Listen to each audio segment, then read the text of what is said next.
The sequel to Black Panther, titled Wakanda Forever, recently came out, and it's amazing that it did.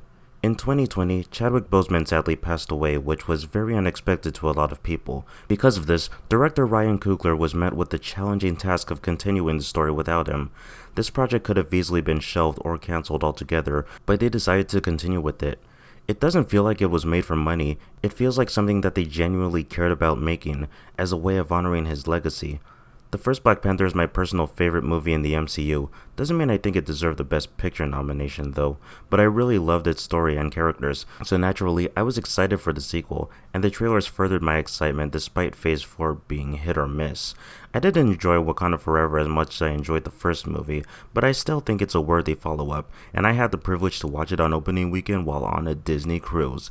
I'm only just now reviewing this movie because I haven't been feeling up to it, and after the cruise I saw Glass Onion, which was pretty good, but that's not what we're here to talk about. So let's talk about Wakanda Forever. In this movie, T'Challa is shown to have died off screen, which leads to a very emotional scene. This movie manages to keep these moments going as it goes on, providing some creative choices with the editing and directing, even in the music. There are quiet moments that really hit you in the feels. Strong silence can often be powerful. This isn't just them saying goodbye to a character, this is saying goodbye to someone they consider a friend. The emotions are very real because of it. They could have simply done a recast, and I'll admit that I was kinda on the side of those who wanted a recast, but I understand now that it probably would have been hard for them since the cast had such good chemistry with Chadwick. It probably wouldn't have been the same. After seeing how they handled the situation, I think what they did was the best way they could have done it. It's a great farewell to the character and the actor. The performances are especially strong due to it most of the time being real since they deal with the real loss. I have to give a lot of credit to Letitia Wright as Shuri. She was already good in the first movie, but she is a true standout here. Since she's focused on more, this allows us to see more of her range of emotions, and it allows her to become more of a fleshed out character. Throughout the movie, we see her having to deal with the grief of losing her brother. It's portrayed in a realistic way. We learn more about her character, and it gives me new appreciation for her. Most of the characters have their moment to shine. Sadly, I was disappointed in the underutilization of Umbaku.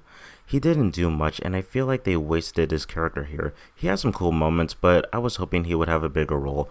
But a character who definitely plays a bigger part is Queen Ramonda. Angela Bassett gives a phenomenal performance, providing the correct amount of emotional intensity that's needed for each of her scenes. I also have to talk about Riri. Lift me up. No, not that Riri, but she is good too. Riri Williams is a smart student who becomes Ironheart. I found her pretty enjoyable a lot of the time in her first few scenes. It's kind of a shame that she doesn't get a whole lot to do later on.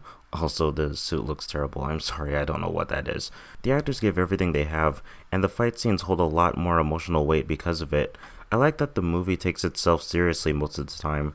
There are occasional jokes obviously, but the humor isn't the focus. That's great because this kind of story required a more serious tone. When there are jokes though, they can be pretty forced and not very funny. It's a good thing these moments are limited. The CGI is a huge improvement over the first movie.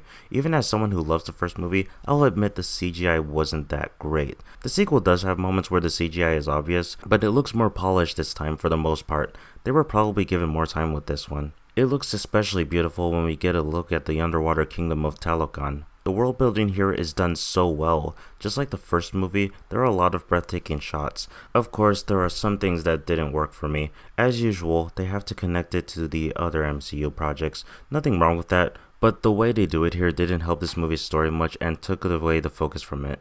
There's a returning character who has a subplot with Martin Freeman. Whenever the two were on screen, I really didn't care about what was going on. This movie is almost 3 hours and they could have shaved off a good chunk of it if they had reduced these scenes. Also, I'm not the biggest fan of Namor. A lot of people have been praising this guy as a great antagonist, and I'll admit he's performed well, but I didn't find him all that compelling. I enjoyed the scenes with Shuri as I do feel their chemistry is great. As an antagonist though, Namor's just kinda weak compared to Killmonger in terms of motivations and development.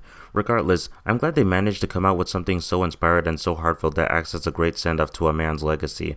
It's definitely one of the more emotional movies in the MCU. Wakanda Forever is a solid movie and sequel. Phase 4 may not have been great, but I'm glad it ended on a solid note. Hopefully Phase 5 will be better. I still have faith in the upcoming projects. If you haven't seen Wakanda Forever, I recommend it. There's also a mid-credit scene which is just amazing.